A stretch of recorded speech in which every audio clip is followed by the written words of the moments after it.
Ya habíamos visto algunos ejemplos sobre edificios muy importantes, icónicos, diríamos, de la ciudad de los Reyes, ¿no? Hemos visto Santo Domingo, San Francisco y San Pedro. Y en esta oportunidad vamos a hablar un poquito sobre la Basílica de la Merced.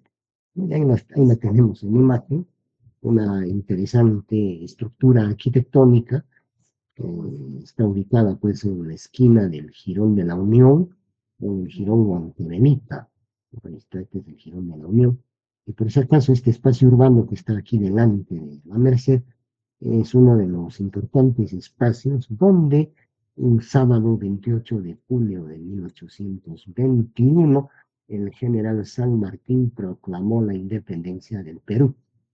Miren, este es un espacio histórico, ¿no? Y está justamente enfrentado al imafronte de la Basílica de la Merced, ¿no? Y aquí en la imagen podemos ver el bloque, parte de la manzana donde está el convento, ahí lo voy señalando. Aquí está el templo, en la esquina está la torre campanario, el imafronte, y hasta otro lado, hacia la izquierda, vemos la portada lateral de la Merced. Entonces, este edificio es pues un elemento también icónico del contexto de templos menos, ¿no? Aquí tenemos la traza urbana de Lima, vemos el Gamero organizado en torno a este espacio central que es la Plaza Mayor, aquí está la Catedral, este sector es el Palacio de Gobierno, oh, Palacio de Gobierno, la antigua Casa de los Virreyes. Este es el conjunto monumental de San Francisco que habíamos visto. Se parte como consecuencia de la ampliación de esta avenida, que es la avenida Abancay, ¿no? En realidad en esa época crearon la avenida Abancay y la avenida Tacna, que está a este lado, ¿no? Dos importantes arterias. Entonces, lamentablemente, la avenida Abancay partió en dos el complejo arquitectónico de los claustros de San Francisco. Por este otro lado, este es el Jirón Conde de Superunda, y ahí se encuentra el convento de Nuestra Señora del Rosario, convento de los padres predicadores, Santo Domingo. Y este es el Jirón de la Unión. Este Jirón de la Unión está, aquí está el río Rin, donde la Unión, y en este contexto es donde se emplaza el conjunto monumental de la Merced, ¿no? Ahí lo estoy dibujando, como podemos ver, claustros y el templo ubicado en la esquina entre Girón de la Unión y el Girón Huancabenita, ¿no? Entonces, ahí está este complejo importante, marca pues también uno de los hitos de la arquitectura virreinal en Lima. Pero es importante, aprovechando la imagen, mencionar, voy a colocar otra aerofotografía, es importante mencionar aquí, miren, aquí estoy ampliando más la foto, que en la época republicana se hicieron una serie de la planificación urbana que estaba de moda en aquella época, se hicieron una serie de proyectos. Uno de ellos fue la ampliación de- de la avenida Bancay, que obviamente no respetó en nada al complejo arquitectónico de San Francisco. El otro proyecto fue la ampliación de la avenida Página, que tampoco respetó a muchos monumentos, entre ellos la Plaza de Santa Rosa de Lima. Y como parte de esos proyectos, ¿no? A nivel bueno, en la ciudad de Lima, a nivel urbano, las autoridades y el gobierno en Lima, queriendo poner a la ciudad como elemento icónico a nivel latinoamericano, quisieron, diríamos, articular la Plaza Mayor de Lima, aquí la estoy marcando, la Plaza Mayor, con la Plaza San Martín, que es una plaza que la vamos a estudiar, es creada justamente en republicana como parte de una serie de acciones que buscaban pues conmemorar el centenario de la independencia nacional. Y justamente esto se inaugura entre 1821 y 1824, la famosa Plaza San Martín, una de las imponentes plazas que la vamos a analizar en su debido título. Entonces se pensaba, se pretendía que articular ambos espacios urbanos, la Plaza Mayor con la Plaza San Martín, como parte de ese proceso que, entre comillas, generaba pues progreso, desarrollo y sobre todo la introducción de vehículos motorizados de más fuerza en el antiguo casco histórico de la ciudad de Lima. ¿Y cómo era la articulación? Era simplemente hacer aquí una vía, ¿no? Entonces la primera etapa de esa vía se comenzó así. Aquí la vemos en esta manzana, miren cómo se ha partido en dos. Ese es el llamado pasaje Olmedo, ¿no? Entonces esto se tenía que proyectar rompiendo las manzanas, rompiendo el damero, la estructura original, la iban a romper. Este no era el único proyecto, eran varios, incluso en otro sentido, una serie de proyectos. Aquí también se roto. Este es el pasaje Santa Rosa, aquí también rompieron y es proyectaban unir la Plaza de Armas con la Avenida Tacna de frente, ¿no? Así, una serie de proyectos, ¿no? Que involucraban pues romper la crisis histórica de Lima. Pero miren lo que sucede acá. En el caso de ese proyecto, en medio camino estaba pues el complejo monumental del ICET. Y fíjense cómo iba a ser el proyecto, ¿no? Entonces era pues una articulación esa dimensión. Iba a romper prácticamente, iba a partir en dos el complejo monumental de la Merced y el convento. Y el templo iba a quedar partido en dos. Y eso ha sucedido con varios templos. Cuando después en la avenida Bancay, con varios templos que han sido rotos, como el de la Concepción que estoy marcando acá, ¿no? Ha sido roto en dos. La cosa es que este proyecto, ¿no? Fíjense, iba a destruir la monumentalidad del complejo arquitectónico de la Merced. Aquí tenemos el templo, ¿no? Ahí está el templo, esta es la fachada, es la foto antigua, el templo con sus naves, tres naves, la zona del ábside, el presbiterio, el ábside, la capilla de griegas aquí atrás, los claustros, el claustro principal, el otro claustro, y una serie de ambientes pues, que pertenecen a la orden, forman parte de la vida conventual y también edificaciones que forman parte de la vida comercial de Lima porque son alquiladas por la orden a terceros. La cosa es que aquí en ese plano está marcada la línea por donde iba a pasar la ampliación de esa vía proyectada, que incluso tenía ya nombre, Avenida 28 de Julio. La Avenida 28 de Julio iba a pasar exactamente por ahí. Ahí está. Estoy remarcando.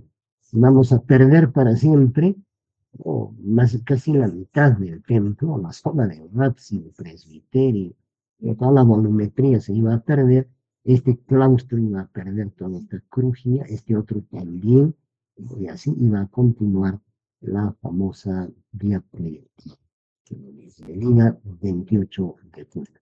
Entonces, fíjense,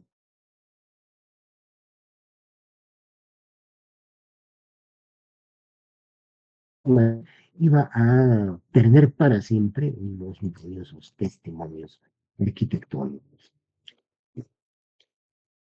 Es la planta de la basílica, un templo que se construyó, se reconstruye en realidad porque es producto de una serie de procesos de reconversión, como dice el padre de San Cristóbal, procesos en los cuales había una sola nave, habían capillas, ahora una sala de habitación a los costados, en uno de los proyectos, esas capillas renocinas se unieron internamente para convertirse en una planta basilical, ¿no? O sea, de una planta gótico-isabelina original se convierte en una planta basilical al articularse sus muros de manera interna. Se rompen estos muros, se articulan esas muros. Entonces, este templo termina de reconstruirse en 1628, siguiendo unos planos ejecutados por el padre Pedro Palea. La planta va a tener esa configuración de una cruz latina, como la edición del crucero, aquí la vemos, aquí se va el transepto, el el crucero acá, la cúpula, ¿no? Ahí podemos apreciar el corto transepto en realidad, y las demás naves, que originalmente fueron capillas hornacinas de habitación, estaban cubiertas con cupulines, ¿no? La nave central cubierta por bóvedas de nervadura que obviamente después fueron sustituidas por bóvedas de cañón en madera, elementos muy propios, producto de los fuertes movimientos sísmicos que han marcado, han modelado prácticamente la arquitectura, ¿no? Entonces, miren, esta planta analizada por el doctor Antonio San Cristóbal ya nos permite identificar a los actuales elementos que hoy configuran este valioso espacio, ¿no? Comenzando con la capilla mayor o presbiterio, ¿no? La nave, el sotocoro, o si no está el coro, el transepto, el crucero cubierto por una cúpula, y las capillas hornacinas de habitación. Podemos ver que en realidad configura pues, ¿no? Hay una portada de pies, ¿no? Y aquí está la portada de pie. Entonces, es una planta que ha sufrido una serie de procesos de corrección que ya nos hablan de la historia del monumento. Monumentos muy interesantes. Este es el corte. Ahí podemos ver la altura total que llega al interno de la cúpula. Impresionante edificio. Ahí están tres naves, cupulines, las partes laterales, que eran los elementos que cubrían las capillas de la encina de habitación. Y la cúpula de cañón código, que hoy está hecha pues, de madera, ¿no? Es un elemento famoso. Este es el otro corte. Ahí podemos apreciar un nave, la diferencia de nivel que hay entre el presbiterio, capilla mayor, nave, este es el muro testero, y detrás está la capilla de Villegas, que vamos a ver en algunas imágenes y les hablamos un elemento del siglo XVII, un monumento funerario a uno de los benefactores del orden mercenario, el capitán Villegas. Tenía un crucero, la cúpula de la naranja, hecha en Madrid, ¿no? Entonces, este es el famoso templo y que destaca, pues, sobre todo por la bellísima portada de roca, ¿no? Que se reza hacia el jirón de la Unión. Un portada, ¿no? Que involucra un movimiento, es multiplana, como dice el padre San Cristóbal, y que tiene en la calle central este interesante movimiento en su cornisa, un elemento muy interesante que hace que esta portada vista con fuerza frente a las otras portadas en. Y este motivo se está repitiendo también en el segundo cuerpo. Una portada muy bella, una de las más bellas que tiene Bolivia. Ahí podemos apreciar en la frente, que vemos dos torres, esta torre con su campanario, esta no tiene campanario, y aquí observamos la belleza, ¿no? La portada hecha en piedra, ¿no? Una de las espectaculares obras pues, de la arquitectura limeña. El revoco exuberante, delgado, como podemos apreciar. ¿Bien? Este es el segundo cuerpo, la pared central, donde aparece en esta hornacina, ¿no? Coronada por doble venera, aparece la imagen de la Virgen o Nuestra Señora de las Mercedes, como se dice. Y este es el primer cuerpo, con la puerta de ingreso, resaltada por esta otra velera, y todo esto enmarcado por este quiebre escalonado, ¿no? De cornisa, un elemento limeño muy esta portada, ¿no? Para ser construida a inicios del siglo XVIII, 1704, y modificada después del terremoto de 1746. Y obviamente va a tener una serie de modificaciones, una serie de cambios también. Menos mal ahora está ya sido restaurada y expresa con fuerza su carácter barroco original. Bien, vamos a ver algunos detalles. Miren la parte del sofito, el arco de ingreso, ahí está la venera, ¿no? Y le hemos puesto una exuberancia de elementos. Ahí están las calles laterales, ¿no? La presencia de imágenes escultóricas en sus nichos, las columnas armónicas, son columnas tritóstilas, ¿no? Y vemos al rey Don Jaime de Aragón, uno de los fundadores del orden mercedario, ¿no? Podemos apreciar estos capriátides, estos talantes, unos niños talantes, querubines, una serie de personajes y elementos alegóricos que ornamentan esta bellísima portada. Men, ¿no? Ahí está la concha morenera, y aquí en el remate, donde está la zona del clave, el escudo de la orden mercedaria, ¿no? Ahí podemos apreciar algunos detalles, el orden arquitectónico. A ver, yo preguntaría, a ver, José Miguel, ¿qué orden arquitectónico es? José Miguel. Digamos, que te da que te recomiendo. José Miguel, ahí está. Uy, anotamos aquí, José Miguel, que por si acaso no estar presente en clases, puntaje menos en la práctica. José Miguel no está. José Miguel no. Ok. Venga, venga, por favor, me puedes decir.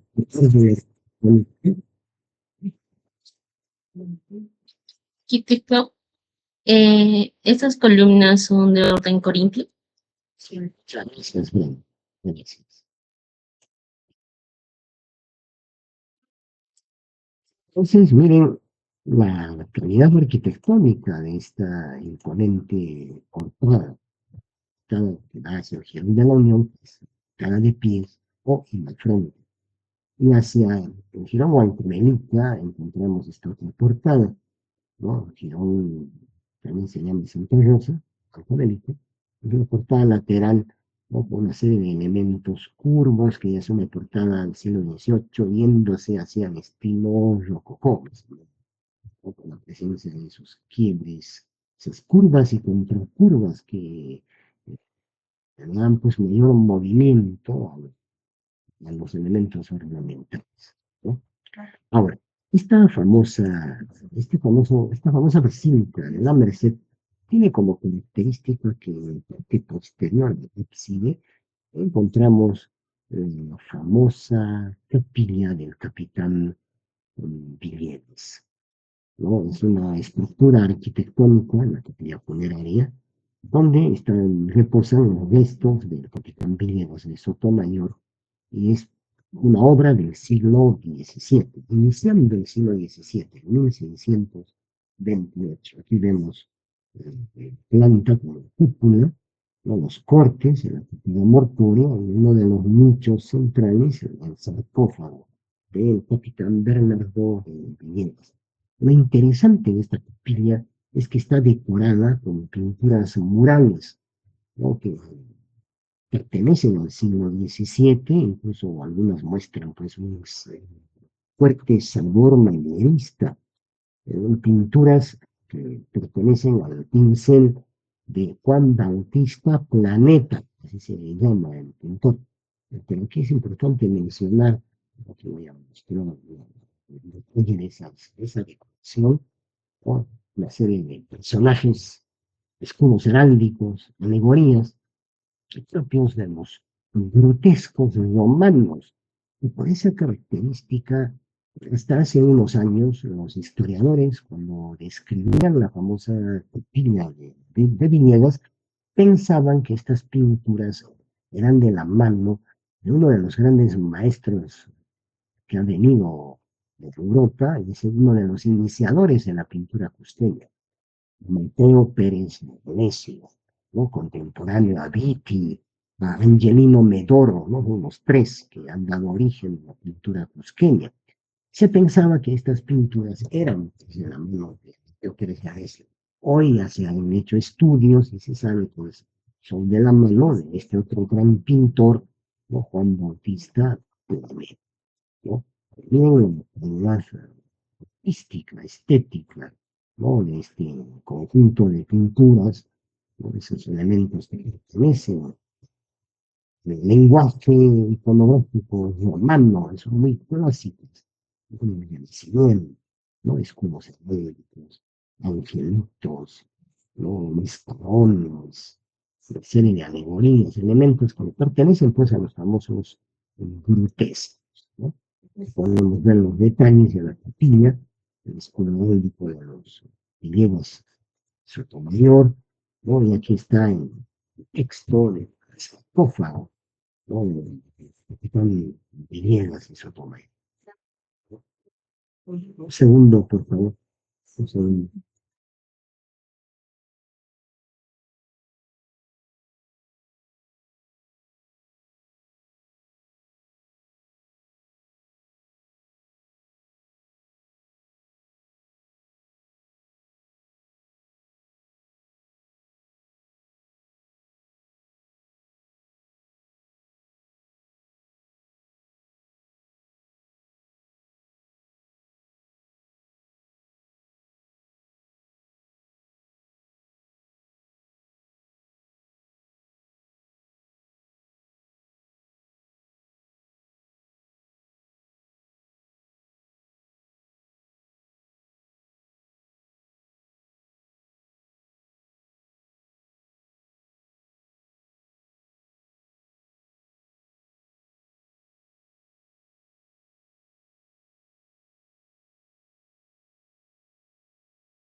La funeraria Pia Mortoria es uno de los ejemplos de la arquitectura y la cultura manierista que están presentes en el contexto del conjunto de la Merced. Uno de los elementos emblemáticos de este templo, y obviamente dentro de la historia del arte peruano, es uno de los ejemplos de cómo han entrado pues, con fuerza estas expresiones artísticas muy italianas, muy renacentistas, ¿no? Y que formaban parte del contexto cultural de aquella época. Este es el interior del templo, ¿no? Esta es la zona del transepto y el crucero. Y aquí podemos apreciar básicamente, ¿no? El espacio monumental de este templo y sobre todo los muros que están mostrando estas famosas. A ver, quiero preguntar, a ver qué nos dice Elvis. Elvis, por favor, si me puedes decir el nombre técnico de este decorado de las paredes, los muros. ¿Cuál es el nombre técnico? Elvis. Este arquitecto, el nombre técnico, Sí, o sea, con a estos decorados que estoy marcando aquí, que aparecen en los muros, en los pilares, en los fustes, que lo habíamos visto en San Francisco, ese decorado, ¿cómo se denomina? mm, no recuerdo el arquitecto. Elvis. A ver qué nos dice José Miguel. José Miguel.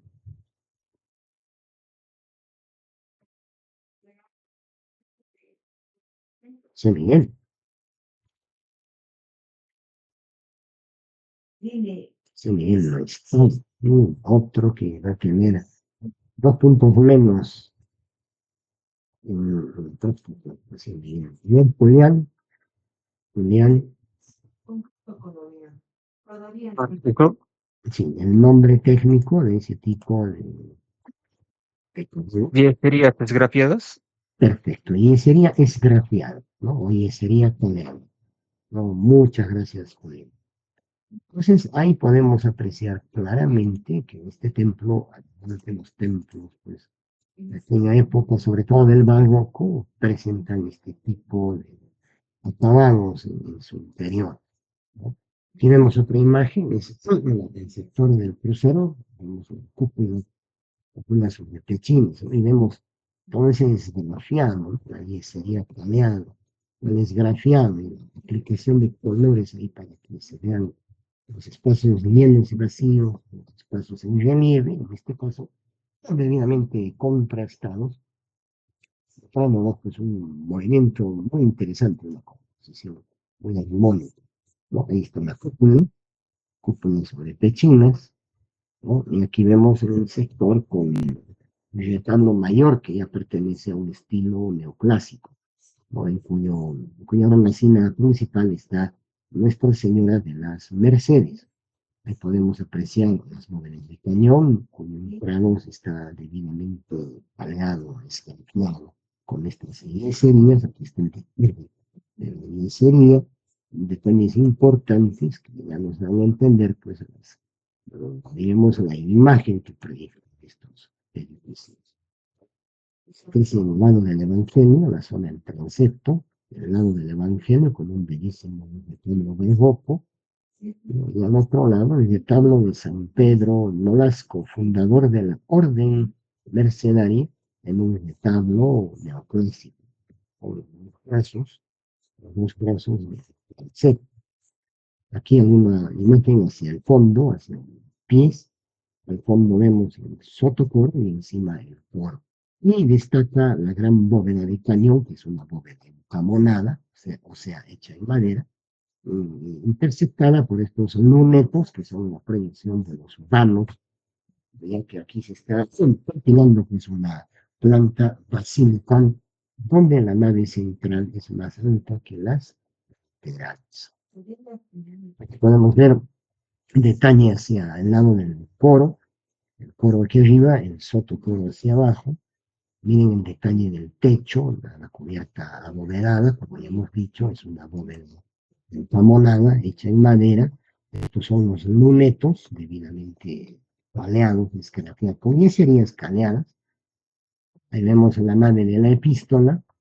Originalmente, pues estos muros eran completos, se han perforado para articular las capillas hornacina y convertirlas en naves, ¿no? Ese es parte de los trabajos de reconversión que sufre este templo a inicios del siglo XVI.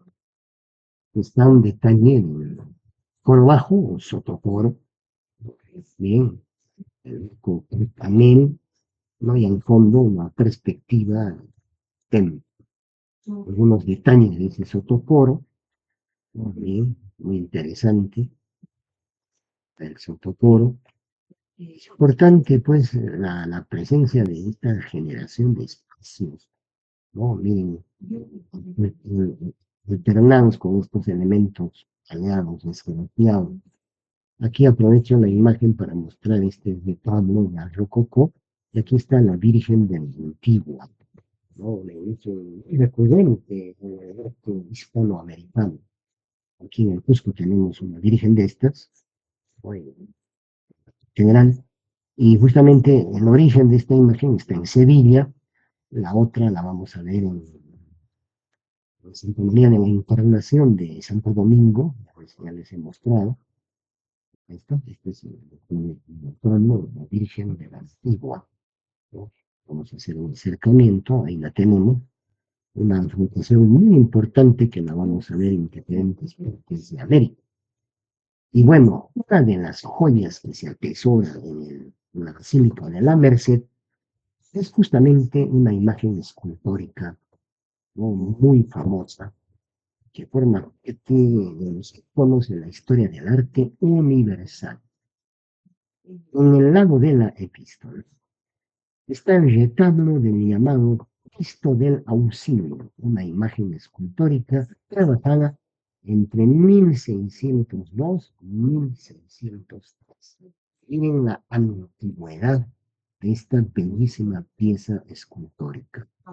Y esta bellísima pieza escultórica Es una obra de nada más y nada menos que el gran maestro sevillano Juan Martínez Montañés. Por favor, ese nombre y un. Aquí tenemos el detalle de la escultura. Es un Cristo con 4 clavos, un Cristo muerto, ejecutado en 1602 y 1603 por uno de los grandes escultores sevillanos, siglo de oro español, Juan Martínez Montañés, ¿no? Después uno de los personajes más emblemáticos del arte español y mundial, ¿no? Ahí tenemos el detalle de este Cristo, ¿no? El famoso Cristo del Auxilio. Pero lo más interesante de este Cristo es los documentos que están asociados a su perfección, ¿no? En esos documentos se habla de un contrato que hace el Cabildo de la Catedral de Sevilla con el maestro Martínez Montañés, con Juan Martínez Montañés. Y Martínez Montañés se compromete a hacer un Cristo para la Catedral de Sevilla. Pero aquí viene lo interesante. Él dice que va a tomar como modelo el Cristo que ha hecho para el Perú, y que justamente lo está embalando en ese momento para enviarlo al Perú. Y ese Cristo que hizo para el Perú es este, el Cristo del Auxilio, y que es el modelo para que Juan Martínez Montañés realice el famoso Cristo de los Cálices de la Catedral de Sevilla, también llamado Cristo de la Clemencia. Se le dice cálices porque está en la capilla de los cálices de la Catedral de Sevilla. Y miren las fechas. El Cristo de la Clemencia se hace inmediatamente después que se termina el del Auxilio para la Merced Limeña. 1603. En esa época está el documento que les comento, con el cabildo de la Catedral de Sevilla. Y entre esa fecha hasta 1606 se hace la imagen del Cristo de la Clemencia, y que justamente este Cristo de la Clemencia constituye una de las obras cumbre del arte español. Así como tenemos a la Gioconda de Leonardo da Vinci como obra cumbre, ¿no?, del arte italiano, es mundial, este Cristo por su anatomía, fuerza, el carácter que tiene la escultura, ¿no? Digamos, el dramatismo que imprime es uno de los íconos del arte escultórico español, ¿no? El famoso Cristo de la Clemencia, uno de los Cristos más perfectos que se han logrado hacer dentro de la historia de arte. Entonces, miren, tiene como modelo nada más y nada menos que al Cristo que está en el Perú, el Cristo del Auxilio de la Merced. Entonces, miren, son dos importantes hechos históricos asociados a estas bellísimas obras de arte, ¿no? Ahí tenemos un detalle del Cristo de la Clemencia, ¿no?, de Martínez Montañés. Aquí regreso, miren, ¿no?, los parecidos que hay, los elementos similares, porque en el documento dice que voy a tomar como referencia el Cristo que estoy enviando al Perú, ¿no? Dice a eso, y obviamente los miembros del Cabildo de la Catedral de Sevilla tuvieron de vista el Cristo para el Perú, les gustó, y por eso contrataron para la Catedral de Sevilla un Cristo parecido, que es este, ¿no?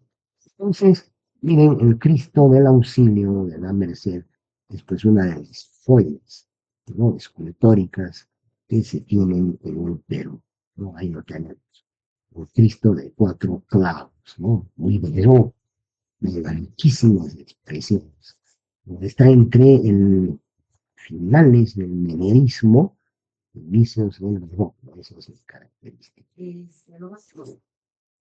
Y tenemos un detalle de ese encuentro entre el presbiterio Capilla Mayor con el transepto, ¿no?, el sector epístola, donde se ubica la capilla, voy a marcarla, es esto, aquí está, la capilla que se le conoce ahora con el nombre de Capilla del Padre Ullaca, un personaje muy importante que vivió pues en el convento de la Merced de Lima.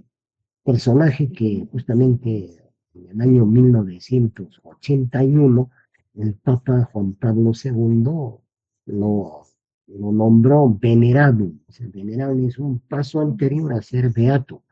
Después de ser beato, uno es santo. O sea, en la escala a la santidad, él ha dado ya el primer paso, es venerable. Y obviamente el juicio que se sigue actualmente en Roma obviamente para rememorar sus frutos, valores milagrosos que lo van a llevar a los altares, que ese juicio ¿no? Ya tiene firme asidero en los tribunales vaticanos para que algún día este venerable, ¿no? el famoso padre Ugaco, se convierta primero en beato y después en santo. Ese personaje vivió en el convento de la Merced. ¿No? Quiero mostrarles, pues, la expresión, digamos, de, profundo, de profunda religiosidad que se manejaba, pues, en el clima tribunal. Hombres santos, mujeres, varones, ¿no? Gatos, venerables, santos, ¿no? Que protagonizan las escenas de la vida tribunal, ¿no? Y que caracterizan a la ciudad de Lima.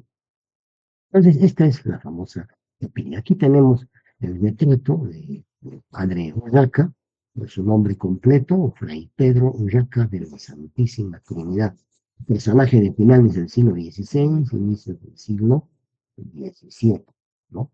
Mercenario, ahí lo vemos con su hábito mercenario. Y esta es la tumba del venerable padre Urraca, que está al final de la nave de la epístola, en el suelo. ¿No? Está la tumba, ahí están los datos que nos hablan sobre esa tumba. Ahí está, aquí está la tumba, miren los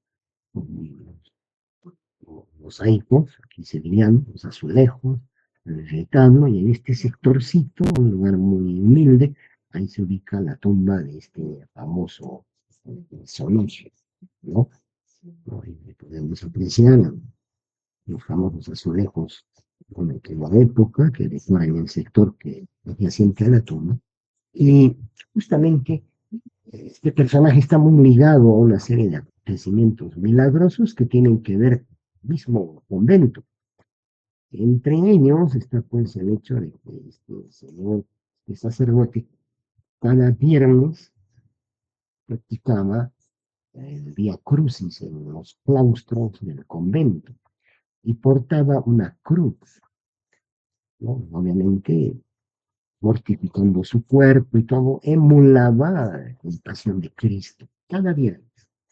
La cosa es que en una de esas noches que estaba haciendo esta penitencia, el demonio se le presentó en la forma de un enemigo espantoso que empezó a perseguirlo, una especie de perro gigante que empezó a perseguirlo. Y llegó un momento en el cual el padre Urraca corría, ya no tuvo dónde escapar, el animal ya se le iba a lanzar encima para matarlo, y el padre Urraca se tumbó contra la pared. Él estaba en el claustro, se tumba contra la pared y la pared se abre, deja pasar el cuerpo del padre Urraca hacia el templo y luego se cierra la pared, salvándose así el padre Urraca. Ese sector que milagrosamente se había abierto es este. Está hacia el lado final de la nave de la epístola, ¿no? Es el sector de los pies. Y ahí es donde se ha colocado una cruz muy milagrosa, la famosa cruz del Padre Urraca, que los devotos llenan cada vez con una serie de exvotos, como pueden ver, los medalloncitos, ¿no? de plata, que cada uno de ellos representa un milagro que ha hecho el Padre Urraca. Esta devoción al Padre Urraca la vamos a ver también aquí en el Cusco. Este es el sector, ¿no? del muro de pies donde está la famosa cruz del Padre Urraca. Este sector dice la tradición que se abrió y dejó pasar el Padre Urraca para que se salve del ataque del demonio, ¿no? La Merced pues está muy ligado, como les había dicho, a la historia del Perú también. En esta plaza de la Merced está un 28 de junio de 1821 el general San Martín proclamó la independencia del Perú. Es un puerto que justamente está frente a la puerta. Ya vamos a ver otro monumento así limeño muy interesante, que es San Agustín. Este es el conjunto monumental de San Agustín. Pero ojo, actualmente este campanario ya no existe. Está sin el campanario. San Agustín tiene así una serie de claustros. Aquí está el claustro principal, el templo, ¿no? Tiene un atrio y posee una de las portadas más antiguas de Lima, la portada renacentista, que es esta portada entera. Y este imafronte, la portada de pies, es otra de las joyas del arte barroco peruano. Ahí vemos algunas fotografías, ¿no? Esta es una obra iniciada en 1549, se termina en el siglo XVII, a fecha de 1637 aparece escrita en las mesas de oro, ¿no? Y bueno, ha sufrido una serie de cambios y transformaciones, porque este campanario hoy ya no existe. Entonces el templo fue transformado a un estilo neogótico en cierto momento de su historia. Esta es la planta, ahí podemos apreciar los elementos que poseen, las naves, el septo, crucero, la capilla mayor, ¿no? Y aquí aparece la antesacristía y la gran sacristía del convento agustino. Espacio arquitectónico muy interesante. Y en este sector que estoy señalando es está pues el primer plano. Entonces, miren, es un espacio arquitectónico muy, muy destacado dentro de la arquitectura. Ahí tenemos el portal del jardín, prácticamente corresponde al siglo XVI, con un lenguaje manierista muy importante, muy clásica, muy romano, ¿no? El estilo jónico, ¿no? Aquí está el torre, ya sin su campanario. Bueno, podemos ver, aquí están los detalles de la torre. Lamentablemente su zócalo en piedra está muy dañado, y se ha expoliado, ¿no? Los basementos están siendo, bueno, lamentablemente son parte pues, de los procesos erosivos.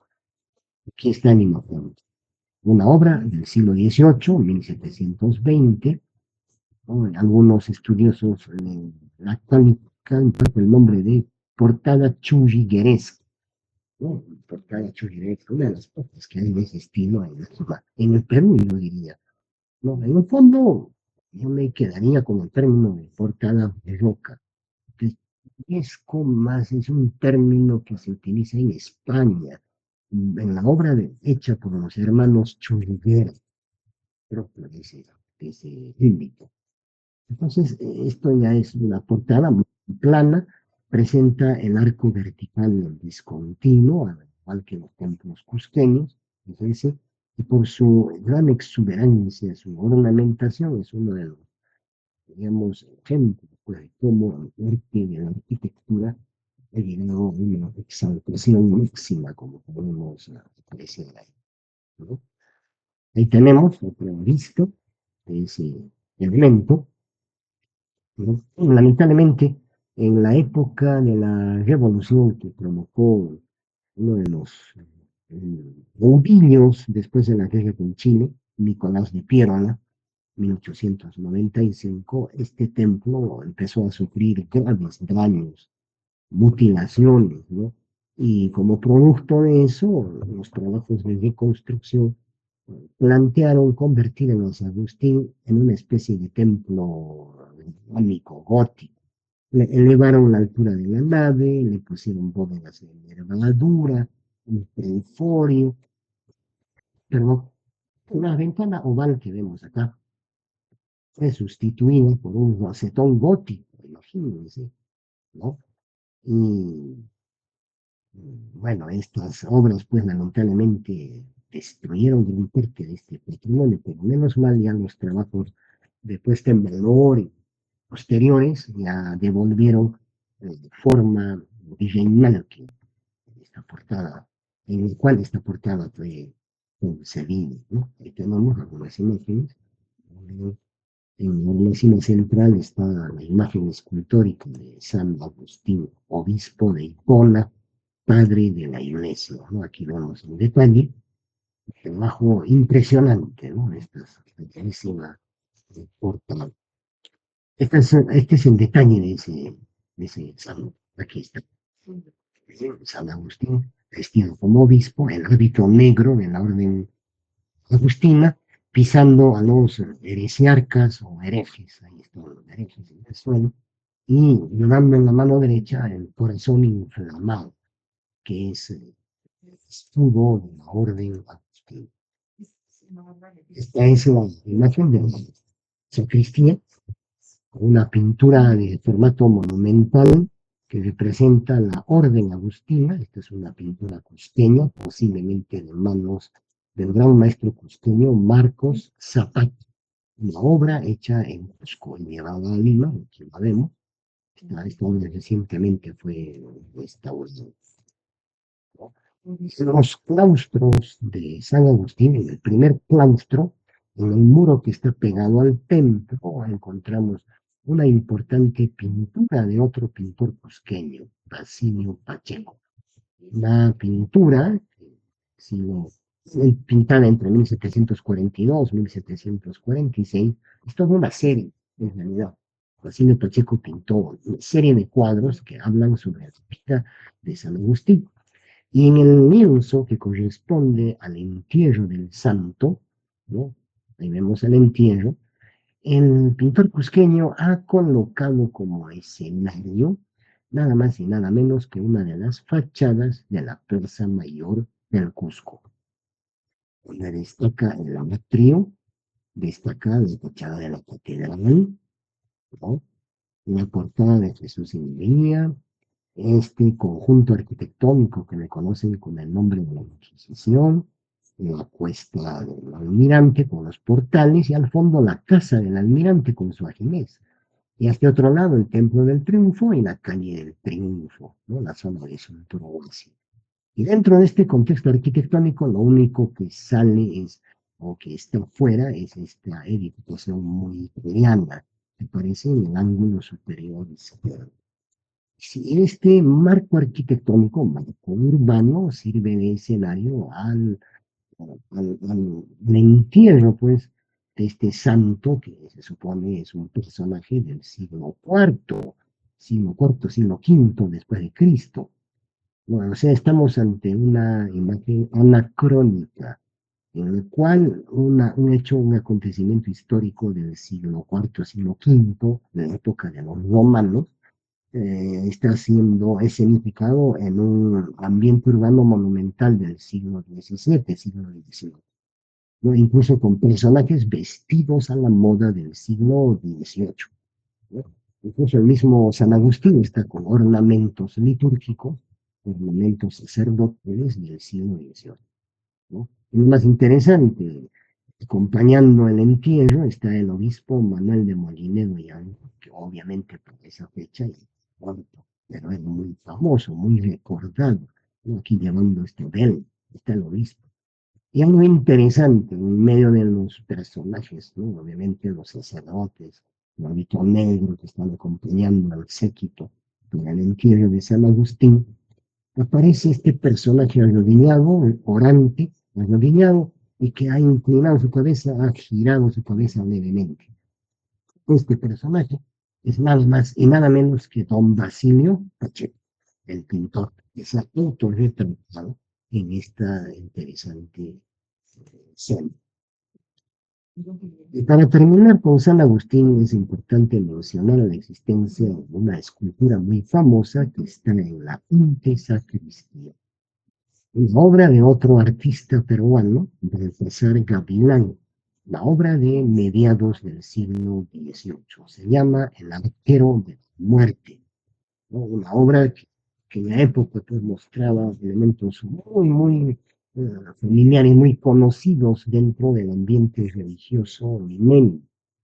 Estos arqueros de la muerte, estas representaciones de esqueletos, eran muy frecuentes, sobre todo porque eran imágenes que salían en procesión en la noche de Jueves Santo, tratando de mostrar pues lo efímero de la vida, lo tan frágil que es la vida y sobre todo la eternidad de la muerte. Eso es lo que están mostrando, ¿no? Ese famoso concepto de que la muerte es el todo y que la vida es simplemente una pequeña chispa. Entonces estas imágenes que causan esa profunda reflexión eran sobre todo sacadas como parte de los rizos o conjuntos escultóricos en lindas que formaban parte de las procesiones de Semana Santa, ¿no? En los cuales todos los limeños asistían, incluso portando hábitos, capuchas, velas, una serie de elementos que configuraban pues un ambiente místico en aquella época, ¿no? Ahí tenemos estos grabados, fíjense, son los grabados que nos muestran cómo estas imágenes en medio de velas eran sacadas en procesión, fíjense. Este es un grabado de las procesiones en Córdoba o en Sevilla. Vemos la arquitectura mudéjar ahí al fondo, vemos ahí los penitentes con sus capuchas, ¿no? Y ahí vemos la muerte toda pensativa, ¿no? Siendo sacada en procesión. Este mismo concepto, ¿no? Se daba en Lima. Y en este caso, esta imagen es una de las que existieron, una de las que han quedado, ¿no? Porque presidían la procesión de los Jueves Santo, y que eran muy famosas porque San Agustín, los agustinos se esmeraban en realizarlo con, yo diría, pues con el mayor dramatismo posible para generar justamente, generar en las personas esa profunda reflexión. Esta imagen también está mencionada en los textos del gran maestro, ¿no? De Guillermo Pullman, en sus televisiones peruanas. Él habla sobre esta imagen, habla sobre el escultor y menciona la leyenda que existe de que cuando Baltasar Gavilán terminó la imagen, se sintió pues muy cansado y se quedó dormido delante de la imagen. Tanto al trabajo le había llevado a hacer esta escultura. Y cuando despierta, ¿no? Lo primero que hace al abrir los ojos es tener pues la mirada puesta en esta imagen que le estaba apuntando con la flecha.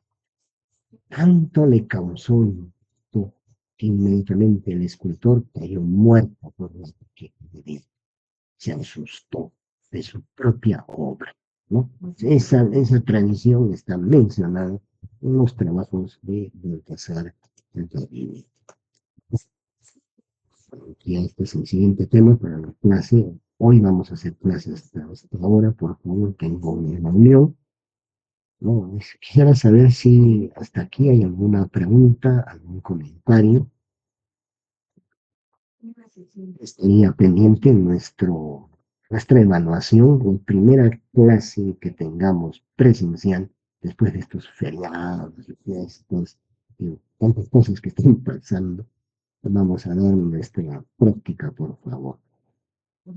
Y se supone que la práctica ya involucra, no hasta donde estemos avanzando. Voy a hacer más énfasis en Arequipa, por si acaso. Bien, entonces hasta aquí la clase de hoy. Muchísimas gracias, muy buenas. Ah, hay una pregunta. Diferencia entre churrigueresco y barroco. En realidad, barroco es este concepto de un estilo pues, que estamos analizando, ¿no? Y que tiene unas etapas. La etapa final del barroco se denomina rococó. Esa etapa final, que es el rococó, involucra un arte, pero ya no tanto ligado a la parte religiosa, sino a la parte plana, muebles de casas, portadas de casas, decoración en casas. Ese es el rococó. Pero dentro del contexto barroco, sobre todo finalizando el siglo XVIII, en España, una familia de arquitectos comenzó a producir obras muy interesantes en las cuales el barroco llegaba a una exaltación máxima, la presencia de muchos detalles arquitectónicos, ¿no? Diríamos así casi llegando pues a la exageración. Ese arte, hecho por estos hermanos arquitectos que apellidaban Churriguera, ha sido denominado churrigueresco. Entonces son portadas en las cuales el barroco, que es el mismo, el estilo es el mismo, el barroco está mostrado con mayor exuberancia. Eso es nada más el concepto, ¿no? Churrigueresco es un término que más no podemos aplicar la arquitectura española. Obvio que hay también en América ejemplos, pero lo vemos con mayor precisión en la obra hecha por los mismos arquitectos churrigueros, ¿no? Como José Churriguera, uno de ellos. No, no sé si con eso he respondido a la pregunta. Sí, arquitecto. Arquitecto, ¿puede considerar la lista, por favor? Tenía problemas con el micro. Ya. Ya, Zuli, no te preocupes. Ok, Arquitecto, muchas gracias. ok.